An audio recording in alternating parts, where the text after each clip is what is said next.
ខ្មែរយើងគេហៅថា Cambodia អញ្ចឹងសមផុតដែរ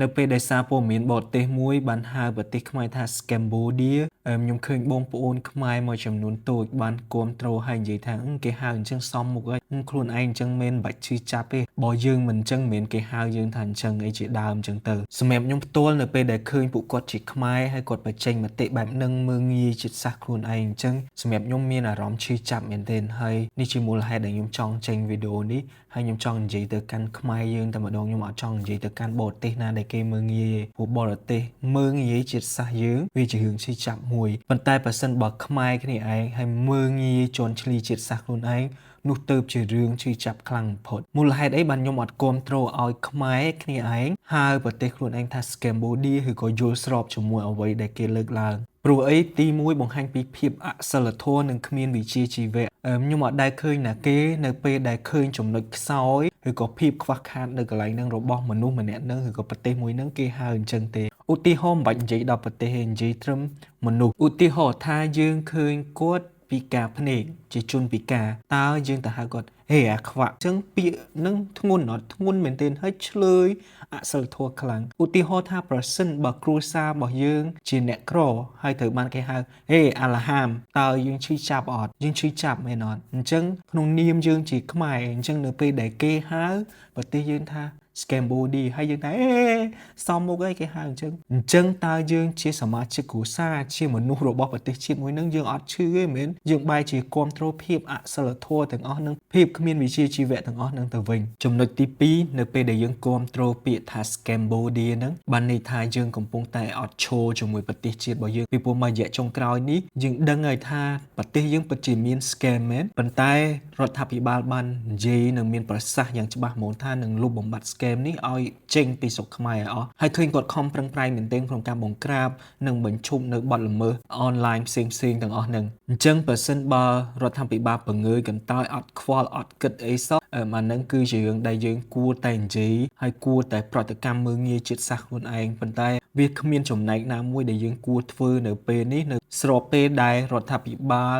អ្នកដឹកនាំឪពុកម្ដាយរបស់យើងខិតខំប្រឹងធ្វើសម្រាប់ប្រទេសជាតិមួយនេះទេហើយខ្ញុំជឿថាបងប្អូនដែលប្រតិកម្មបងប្អូនដែលគ្រប់គ្រងគេហ្នឹងខ្ញុំជឿថាបងប្អូនដឹងដូចគ្នាថា scam មិនមានតែនៅស្រុកខ្មែរទេគឺនៅ Southeast Asia របស់យើងហ្នឹងគឺមានច្រើនប្រទេសខ្លាំងមែនទែនហើយនៅអឺរ៉ុបក៏មាននៅអាមេរិកក៏មានប្រទេសជាច្រើននៅលើពិភពលោកគឺមានដូចគ្នាអញ្ចឹងនៅពេលដែលបងប្អូនគ្រប់គ្រងគេគឺបង្ហាញថាខ្ញុំអត់ស្រឡាញ់ផ្ទះរបស់ខ្ញុំព្យាយាមជន់ផ្ទះខ្លួនឯងដុតផ្ទះខ្លួនឯងថែមរបៀបថាគេយកភ្លើងមកដុតផ្ទះរបស់យើងហើយយើងយកសាំងទៅចាក់ពីលើថែមប្រហែលជាបងប្អូនបានឃើញហើយនាយករដ្ឋមន្ត្រីថៃបានថតមួយ scammer ហើយមានតំណែងតំណងហើយខ្ញុំអត់ឃើញប្រទេសគេ expose អញ្ចឹងផងគេអត់មើងងាយជាតិសាសន៍គេអញ្ចឹងផងគេអត់ហៅថាscam Thailand ឬក៏នៅពេលដែលបងប្អូនហៅអញ្ចឹងខ្ញុំមិនឃើញគេសាទរមានតែគេជេរគេតបមកវិញនៅពាក្យអសរោះដែលយើងទៅមើងងាយជាតិសាសន៍គេប៉ុន្តែខុសអីតែយើងនេះយើងបែរជាមើងងាយជាតិសាសន៍ខ្លួនឯងជាមួយបរទេសហើយយើងយល់ស្របហើយយើងគិតថា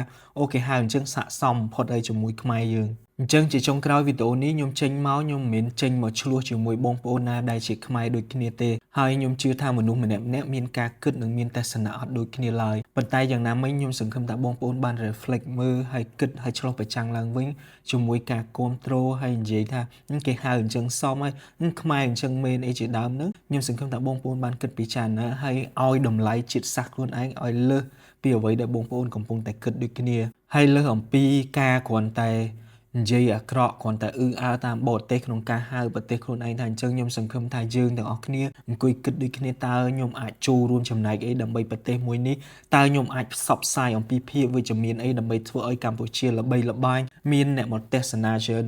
សេដ្ឋកិច្ចកម្ពុជាល្អកម្ពុជាដើរទៅមុខអានឹងគឺជាអីដែលយើងគួររួបរวมគ្នាឲ្យធ្វើបន្ថែមទៀតសម្រាប់ជាតិរបស់យើងពីព្រោះសាមគ្គីភាពការឲ្យតម្លៃគ្រួសាររបស់យើងគឺជារឿងសំខាន់ក្នុងនាមយើងជាកូនគ្រប់គ្នាដែលរស់នៅក្នុងប្រទេសជាតិមួយនឹងរស់នៅក្នុងក្រុមគ្រួសារមួយនឹងអញ្ចឹងវីដេអូនេះមានតែប៉ុណ្្នឹងឯងហើយនេះគ្រាន់តែជាគំនិតខ្ញុំបើសិនបើបងប្អូនគិតឃើញអីអាច comment នៅខាងក្រោមបានសូមបញ្ចេញមតិប្រកបដោយសីលធម៌ផងដែរអរគុណបងប្អូនទាំងអស់គ្នាដែលបានទស្សនាវីដេអូរបស់ខ្ញុំហើយបើសិនបើគិតថាវីដេអូនេះល្អក្នុងការដាស់តឿនគ្នាក្នុងការគិតវិជ្ជមាននិងឲ្យតម្លៃប្រទេសជាតិខ្លួនឯងថែមទៀត កុំភ្លេចចែករំលែកម្នាក់មួយផងហើយបងប្អូនទាំងអស់គ្នាបើសិនបើអត់ទាន់ follow ខ្ញុំនៅឡើយអាច follow ម្នាក់មួយដើម្បីមើលវីដេអូថ្មីផ្សេងទៀតខ្ញុំចន្ទរិទ្ធសូមអរគុណ